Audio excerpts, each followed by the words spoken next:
Welcome everybody back to Weekly Pick'em for Week 2. This is StrangeVoodooTV. I'm Buddy Strange, and how are you doing today? Hopefully pretty good.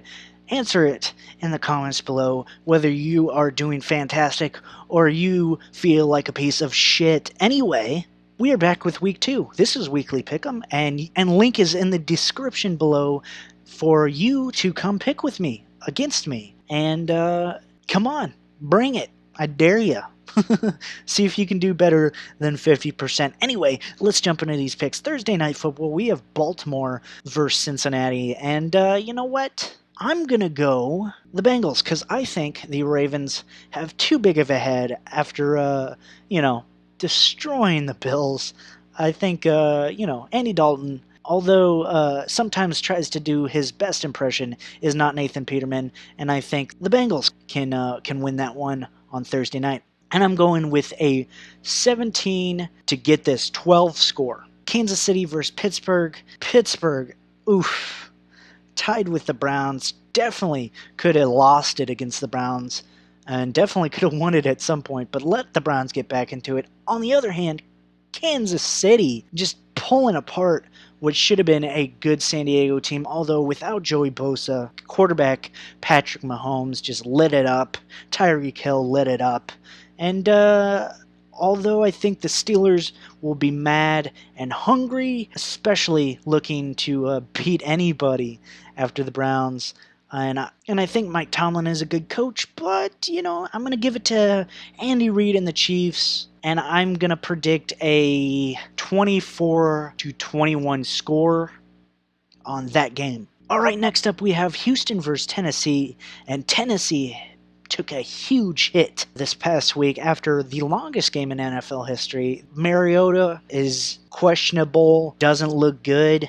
They're bringing in more quarterbacks to tryouts, and that tells me that it's not that good of a deal. Delaney Walker's out for the whole season, and on the other hand, Houston Texans didn't look great in their loss to the Patriots, but they looked better than the Titans did. And I'm going to have to go with Houston here in a score of 24-10, I think. I think Houston can get a win here in Tennessee. All right, Indianapolis versus Washington. The Colts and Andrew Luck. Andrew Luck actually did return, and Andrew Luck in his return actually threw a couple touchdowns. Looked pretty good.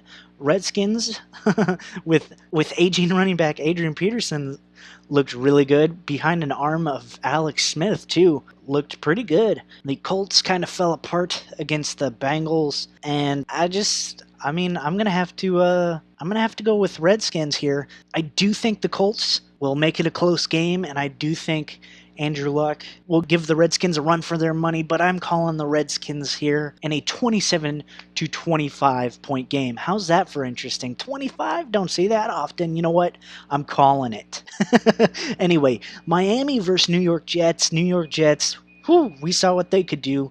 Dolphins, we saw what they couldn't do. They did win against the Titans, but I firmly believe it's due to injury because that was a close game, and I think if Mariota and Delaney Walker were still in it by the end of it, it would have been the other way around, 27-20 Titans, or, something like that. I think the Titans would have won, but New York came out hot. Well, they came out terrible. They came out ice cold, and then they put that shit in the microwave and warmed their game up and cranked it to high and just turned on the burners against the Lions. And I think even though I don't have the full confidence in Sam Darnold, I think that defense might be for real. Picking off Stafford 4 times, and against Tannehill, I do not see it happening for Tannehill. So I'm calling the Jets to win 30-17 over the Dolphins. Interesting one here. We have Philly versus Tampa Bay. I picked so hard against Tampa Bay last week. I had no confidence in them, which they proved me wrong, and I feel bad because I've always liked Ryan Fitzpatrick. I know I don't have the video evidence to show it, and I'm kind of kicking myself I didn't add something in the prediction video. And now most of you are going to be like, yeah, you did like Ryan Fitzpatrick, whatever. But ever since the Bills, for some reason, it was a close game against, I want to say the Bengals. and he had a really good game. I don't think they ended up winning it, but he just stood out to me, and it was impressive. Him and Stevie Johnson or whatever, and then he kind of fell off the map, and then he resurfaced with the Jets, and now here with Tampa in impressive fashion, just unloading on the Saints, who should be pretty competent on defense this year. They have got some nice young talent. But anyway, the Eagles I also picked against because for some reason another quarterback that I just didn't believe in, but proves yet again that he can win in big moments. Nick Foles and the Eagles. And out of the two, both have good defenses, quality backup quarterbacks. Ryan Fitzpatrick showing what he has last week. Old Fitzmagic himself. I'm going to have to go with the Eagles here because I think as much as it was a good game by Fitzpatrick, I think it was not a fluke, but a lucky break of a game for the whole team, not just Fitzpatrick. I think Fitzpatrick does have skills.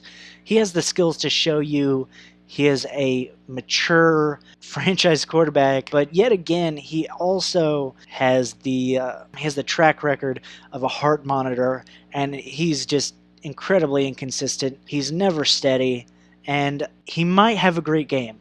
I'm not saying he won't have a great game, but I'm saying the Tampa Bay Bucks will not win against the Philadelphia Eagles, and I think the Eagles win 31-20 over the Buccaneers. All right, another very interesting game here. We've got the Cleveland Browns against the New Orleans Saints. Only one of those teams coming off of a loss. The other one coming off of a tie, and the Browns actually, outside of a few bad plays by Tyrod Taylor, who was actually probably their star of the game in the end, although Josh Gordon, wow. I've always loved Josh Gordon, and I think Josh Gordon has the talent of a top-tier wide receiver. I mean, like, we're talking Antonio Brown, Julio Jones, like top 3 wide receiver in the league. It's just, he's on the Browns. He's on the Browns, and he's had substance abuse problems. So all of that aside, I'm liking the Cleveland Browns fight. I think they fought well, and a tie against a very, very, very complete and good Steelers team is not a bad start for a Hugh Jackson-led team, and not bad for the Browns to start out the season. Of course, you would have loved to win there, and they should have, but overall it's a step in the right direction. I'm going to have to give them some points for that. Saints, on the other hand, lost a game that at home that they should have won for sure, and for that I think they lost confidence, especially on defense, but I think Drew Brees has fire, and him and Michael Thomas will be able to rebound on that offense. I'm going to have to pick the Saints here, but I'm going to have to pick it as a close game, and I'm going to pick the Saints over the Browns 37-34. I think the Browns break out on offense this week. I think that defense of the Saints, they're demoralized after last week, and for some reason I don't think they fight back this week, but I think they rebound the next week. After 2 bad games on defense, I think the Saints will readjust, realign. It's usually what happens for the Saints. They start off pretty poorly, and then for some reason they just kick it in, and for the rest of the season they're top tier, top level team. So I think this week they'll let some more points go, but I think they do win barely over the Browns. All right, Carolina versus Atlanta, a nice divisional game. Carolina coming off of a good win against the Cowboys. Carolina coming off a win against the Cowboys, and the Falcons coming off a loss barely to the Eagles. And I'm going to say the Falcons did look really good early in the game, although not getting points, especially on their first drive where they went for it on 4th down. I do like the guts to go for it on 4th down by Dan Quinn. I think, to me, I probably would have done the same thing. I think it was a good call, especially to start out the year by saying, hey, man, I'm going for it, and, bro, if you stop me, I believe in my defense. And I think that was a good move ultimately for Dan Quinn. Obviously, it didn't lead to any points, but I do like seeing that. Same thing with Mike Vrabel. I forgot to mention this. I was gonna mention this, but for the Titans, I respected Mike Vrabel going for it on fourth down, even though he didn't get it. I think it's a nice power move right out the gate, just to show I believe in I believe in my defense. 2, I believe in my offense, and 3, I'm willing to do whatever it takes to win. They didn't, neither did Atlanta, but again, I like the effort. And in this one, I'm leaning more towards the Falcons here over the Panthers. It's in Atlanta, which to me makes a big difference. And, Julio Jones, Matt Ryan, Devontae Freeman, Tevin Coleman, I think it's a little bit more than the Panthers can handle right now, even with Luke Kuechly at the middle linebacker position. One quick note, in our last weekly pick'ems video, we asked the question, how will Calvin Ridley affect the touches of Julio Jones? And I think we got our answer after Calvin Ridley had 0 targets and Julio Jones had 10 catches for 169 yards. I think that's my answer right there. I think that it might have increased his touches. Since getting Calvin Ridley, he's gotten 10 catches. Hey, whatever. Anyway, I think the Falcons win over the Panthers 24-14. All right, next up we've got the Los Angeles Chargers against the Buffalo Bills. The Chargers losing a heartbreaker to the Chiefs last week, letting Mahomes just tear them up. But this week they faced the Buffalo Bills, who had a terrible loss against the Ravens. I think we all know that. Nathan Peterman, oof, that was a pretty bad performance. Josh Allen did come in, kind of provide a little bit of a spark that maybe they can bring into this next week. I mean, it is undecided. Let me put this out there. It is undecided who will start at quarterback. My bet is Josh Allen.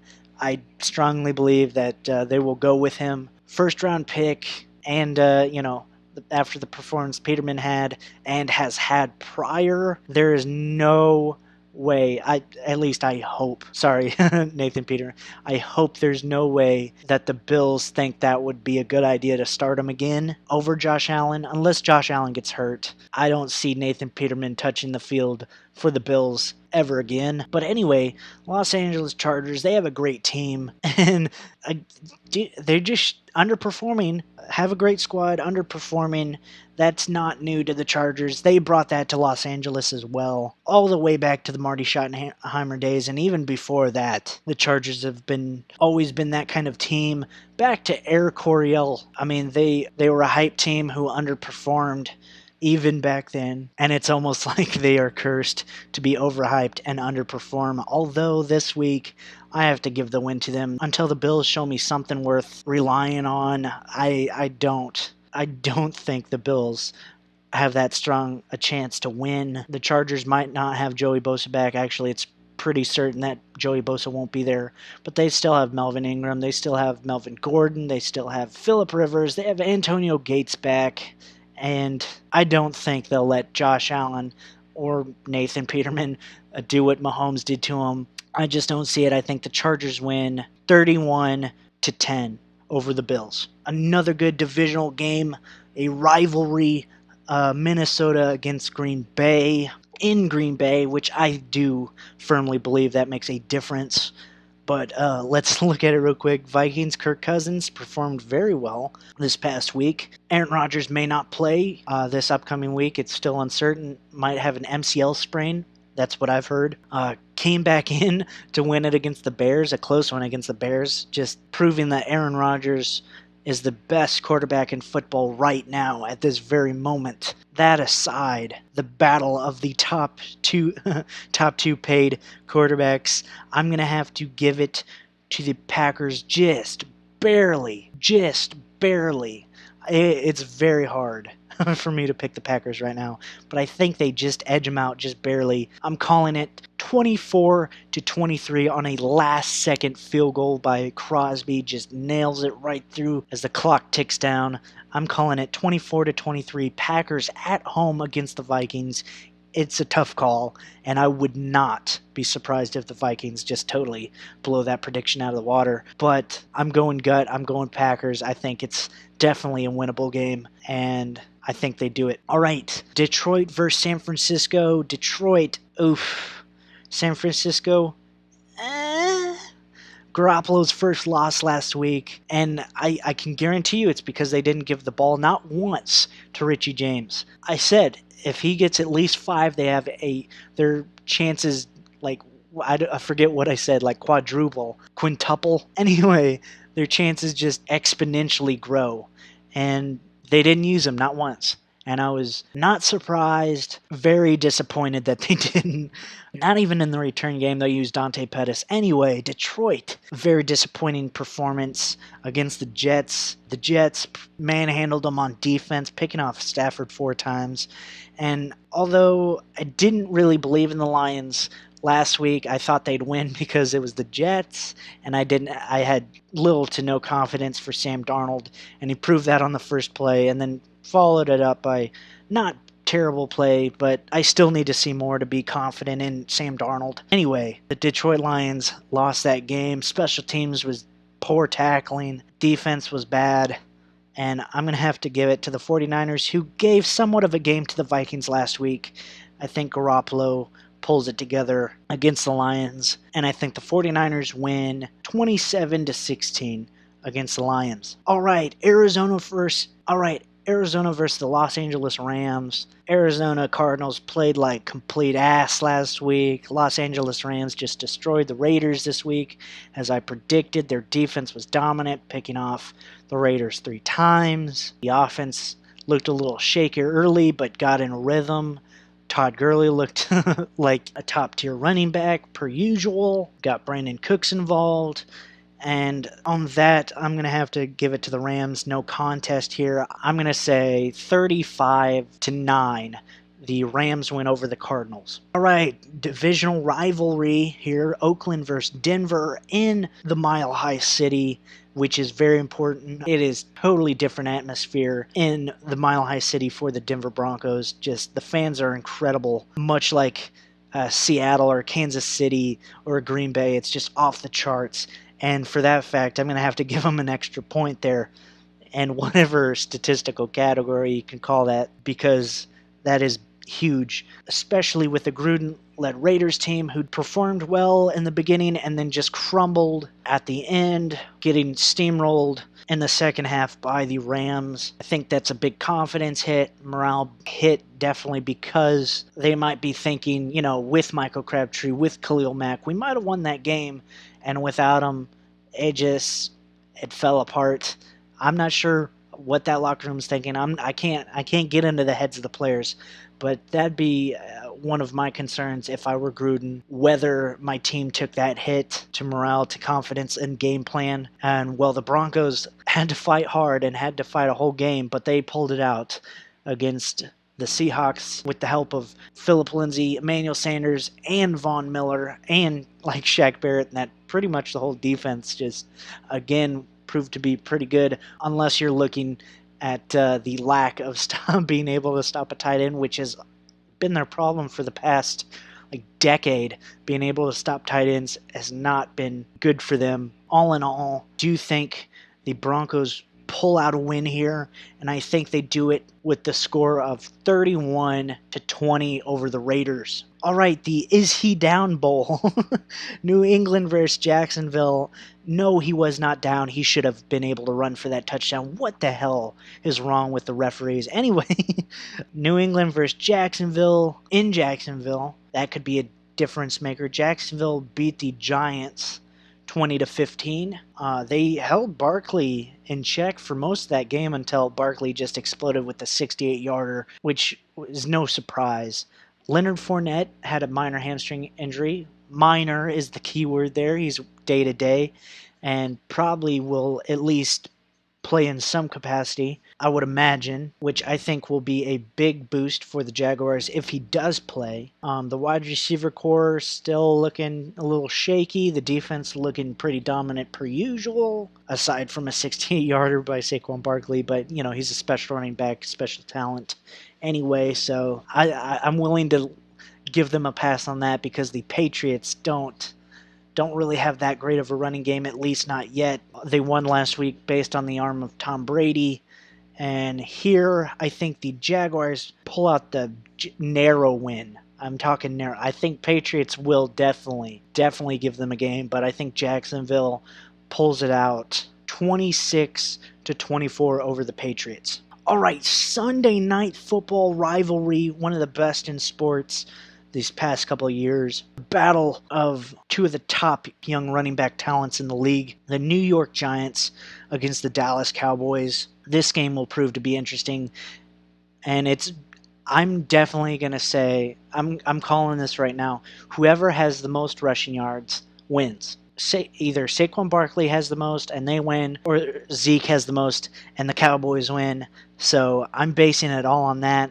And who do I think is going to have more rushing yards? I think Saquon Barkley will get, I'm going to even predict his yards. I think he gets 121 yards, 2 TDs on whatever amount of carries. I'm not sure. I'm not going to guess that, but I think he has 121 yards, 2 TDs, and I think the Giants win 24-13 over the Cowboys. And if you're wondering, because I know you're not, I think Zeke gets around 102 rushing yards and probably a touchdown. 24 to, what did I say, 13? Anyway, 24-13, calling it now. Giants win. Saquon Barkley with 121 rushing yards, 2 TDs. God, if I get that correct. Into Monday Night Football, we have the Seattle Seahawks against the Chicago Bears. Seattle lost to the Broncos after letting the Broncos D just dominate them. Chicago barely I'm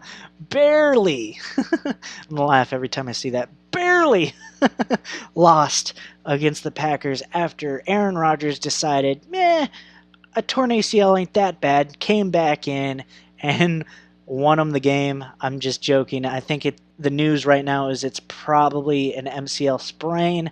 Anyway, Aaron Rodgers won the game and they barely lost. Sorry. I'm just trying to see how many times that can be funny. Anyway, I think the Seahawks defense wasn't great, and that offensive line was horse patootie. Anyway, it was terrible. And I think the Chicago Bears take advantage of that. I think Tariq Cohen and Jordan Howard take over the game, just like Phillip Lindsay and Royce Freeman were able to. I think the Bears will win on Monday Night Football against the Seahawks, and I'm going to say they win it with a score of 34-17 over the Seahawks. I think the Bears just dominate in this game. I think they take what they had and just transfer all of that. Because although Russell Wilson can have the magic of an Aaron Rodgers now and again, I don't think the line will allow it. Chris Carson looked really good running the ball, but I think the Bears defense is going to be too dominant for him, and I think the Bears offense will help out. But there you go. There is the weekly pick'em for this week, week 2 of the NFL. I hope you enjoyed this video. If you did, hit that like button. If you haven't already, hit that subscribe button and comment anything down below that you want me to see, especially on these games. Who do you have? Who do you agree with? Who do you disagree with? Here's a quick look at the picks again. And feel free to come join my league. It's SVTV's Weekly Pick'em. There'll be a link in the description below. And see if you can do better than me. And do better than 50%. Ugh. What am I doing? It's week 1, buddy. Don't get your balls in a bundle. That's going to be a saying now on our channel. I know I've said it before, but I'm officially going to make it a saying. Anyway, t-shirts coming up with "Don't get your balls in a bundle." Anyway. I hope you enjoyed. And hopefully I do better this week. Anyway, I'll see you in the next one. Peace out.